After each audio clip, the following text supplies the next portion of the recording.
We are talking a lot about SHIF and SHA, Social Health Insurance Fund and Social Health Authority.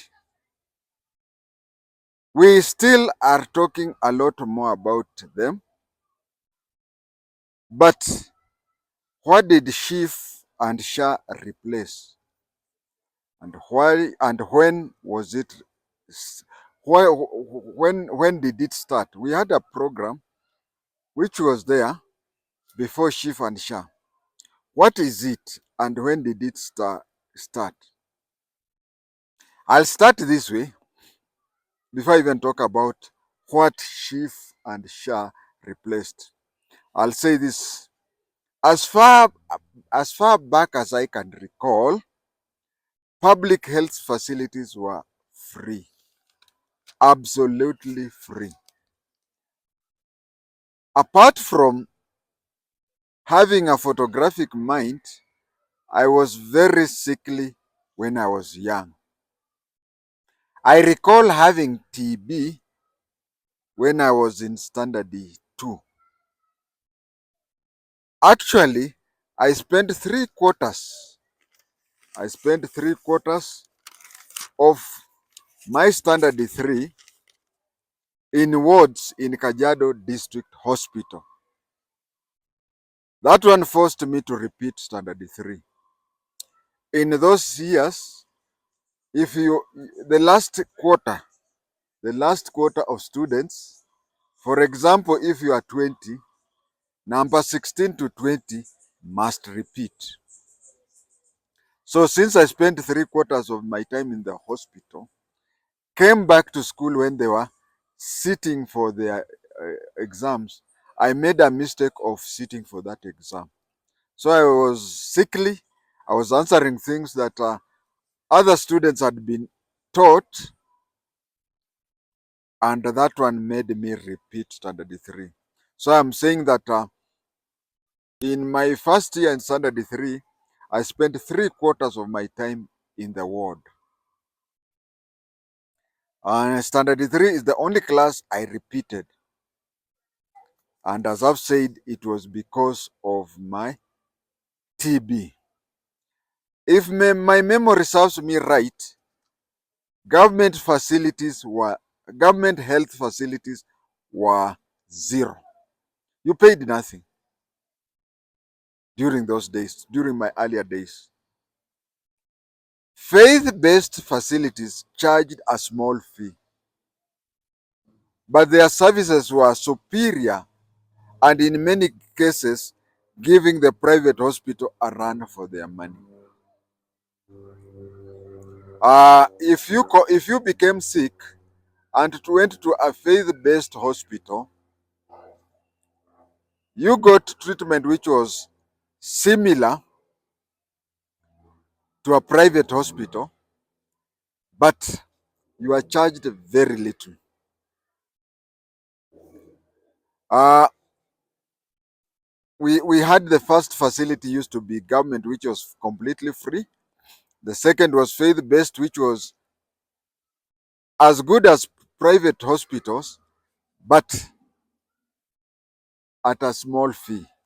The third was private facility with superior facilities, but expensive. So most Kenyans could not afford private hospitals. I think that is still the stand even today. The program that SHIF and SHA is replacing started in December 1989 as a way for the government to generate revenue and improve healthcare services.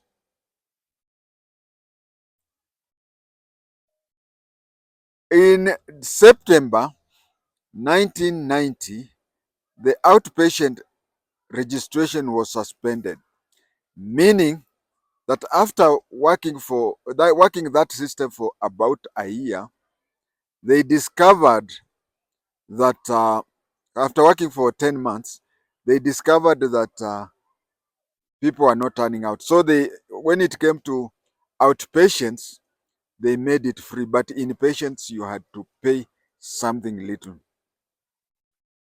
It was less than what people paid in private hospitals, of course. Not private hospital, in faith-based hospitals.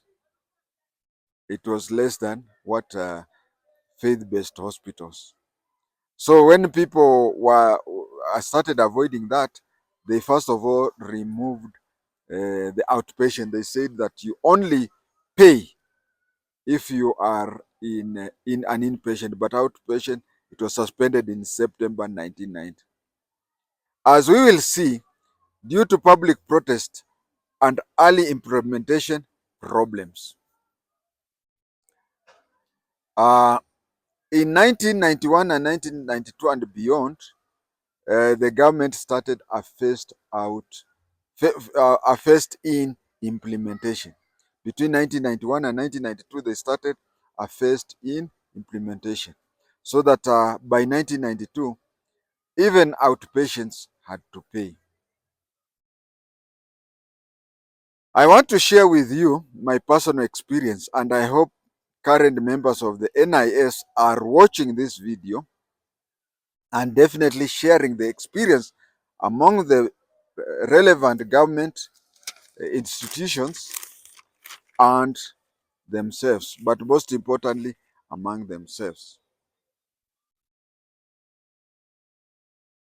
The government realized, and that was a genuine realization, that the budget set aside for healthcare was not enough. I don't know how to put it. Let me just try to explain with figures I'm just cooked up. Supposing, uh, supposing the government can afford to release 2 billion for medical facilities, and it has realized that uh, the the medical facilities needs 2.5 billion. So they place there some small amount from patient to fill in the 500 million that is needed there. Something like that. The government felt that the sick people should contribute something. Uh, it was a painful reality, but in those days, there was nothing like the so-called public participation.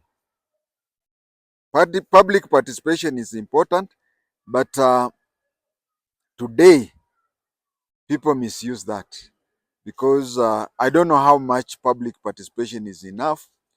Anything that the government wants to do today, somebody rushes to court and says there were no enough public participation. So it was a painful reality, but in those days there were nothing like the so-called public participation. What's more, orders would come down without explanation. Without explanation. I have previously talked about the late Nyongesa, who was at first an assistant chief, then later a chief of my area. He was also my age mate. One day, he had called a baraza to inform people that the government has banned the harvesting and sale of green maize. Since I was among the first people to arrive, I asked him why the government would stop me from harvesting and selling my green maize, and he told me that that was what he had been ordered to tell people. I then told him of a theory that made sense. And this is what I told him. I told him that the government, first of all, wants people to preserve the maize as much as possible so that we do not have a shortage of maize flour. Two, with the sale of a lot of green maize, it would mean that people will start stealing and selling them and whatever.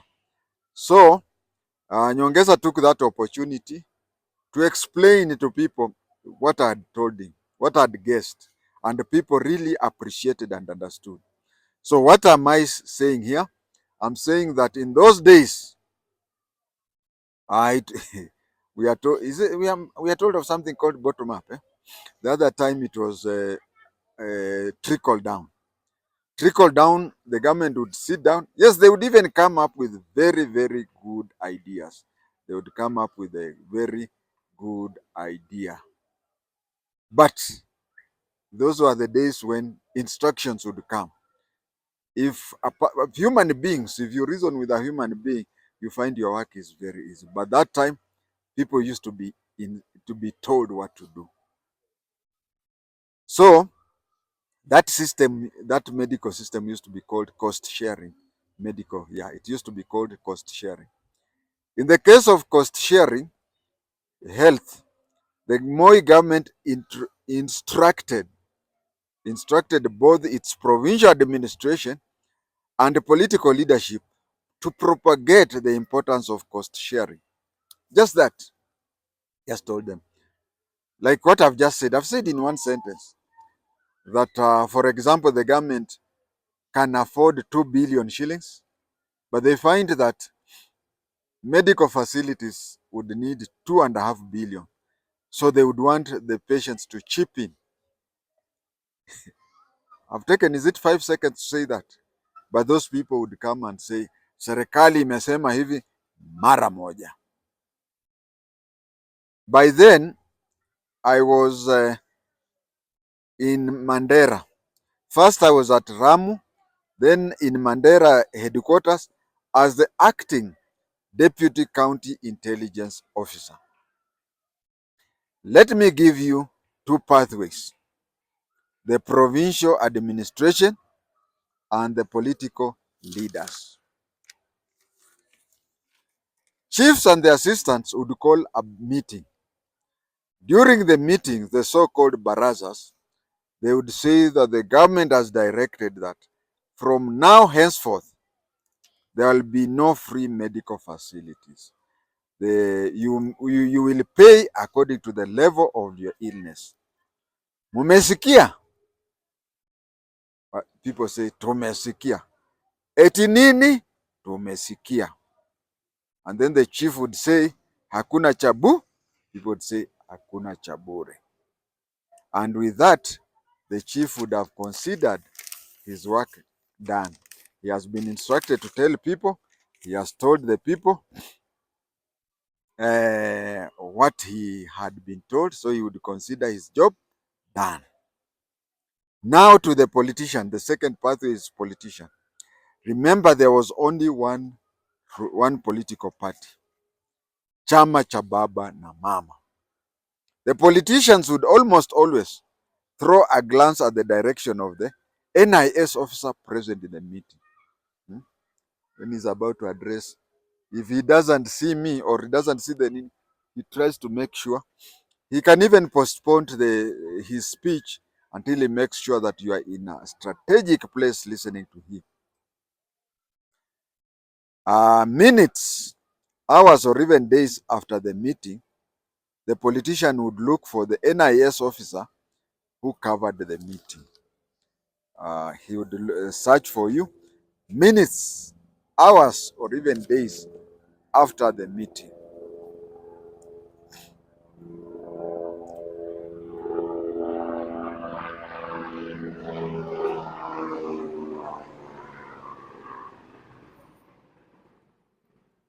The politician, after the meeting, during the meeting, he would make sure that you are placed in a strategic place, and he would make sure that eye contact and whatever and full view he has of you, the NIS person, and himself.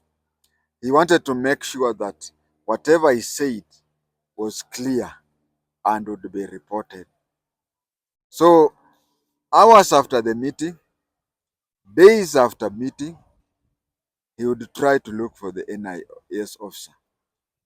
He would also try and see the district NIS boss to try and might read if they've submitted a favorable report to on his support for the cost sharing. These meetings almost always increased something into the pockets of the NIS persons. Now, what would the politician say to the electorate about the cost sharing? You have just seen what I've said, that when the politician is addressing a public meeting, his attention is on the NIS officer to see his body reaction, to see his whatever, and to make a favorable report.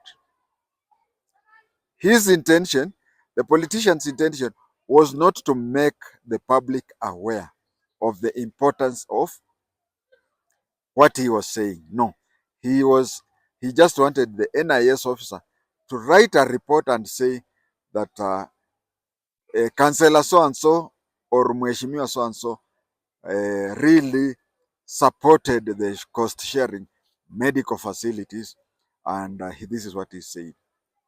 Remember, it doesn't matter whether the people understood the content of the no.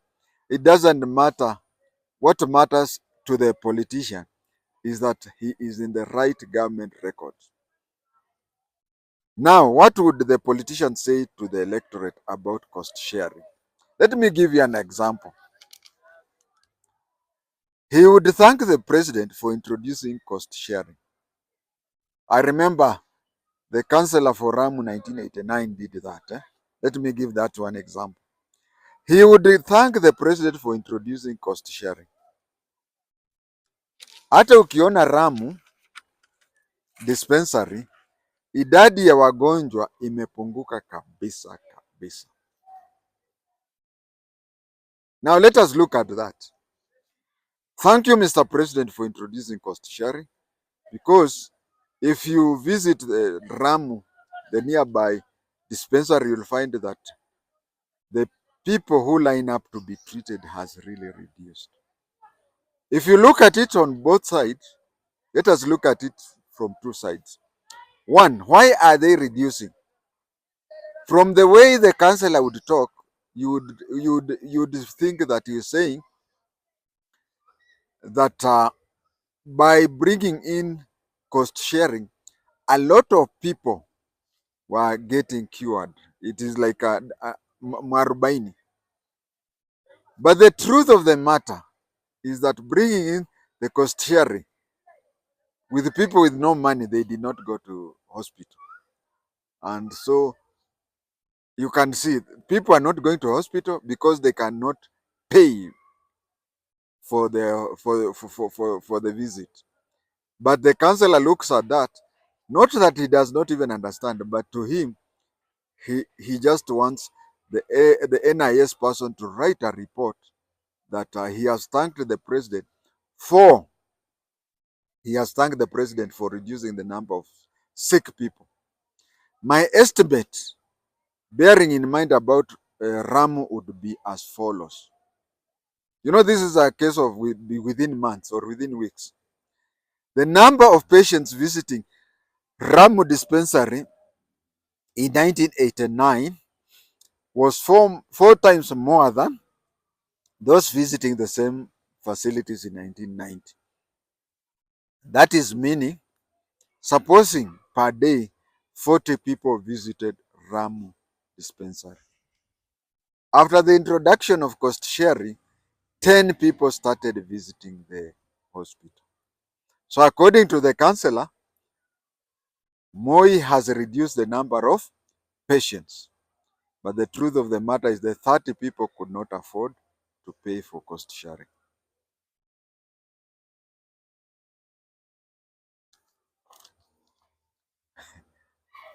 You know, even the book that I'm writing, when I was typing it, there were times I would reach somewhere and be shocked, like this time now. Imagine, I was there and I'm even shocked. I even want to ask myself, did it really happen? Or are you cooking up this story? So you can see how life was at that time. Another thing that younger Kenyans should know is the coming up of private chemists, especially near government hospitals, almost always owned and run by Ministry of Health personnel. Medicine started coming less, because of what I said. I gave that example that there is an amount the ministry would require. But then again, it fell short. So medicine started coming less, and within no time, they would be they would diagnose you, but there was no drug. There was a time you could go to the hospital, and they found that you are sick with malaria or something, and then they will tell you we don't have malaria drugs or whatever sickness that is. So you'd be told to go and look for the following drugs at a chemist. So a mathematical example, they get you 40% of the drugs. Within no time, they are finished, yet patients need more. So, so the medical personnel would smuggle all the 40% drugs to their private chemist, which is just near the gate to the hospital facility. You would be told that the medicine we have is this, but a more effective one can only be found in a chemist. This was the cost the cost sharing that was supposed to address. Cost sharing was supposed to address that, whereby all outpatients would pay 20 shillings. At 20 shillings was a lot in 1990.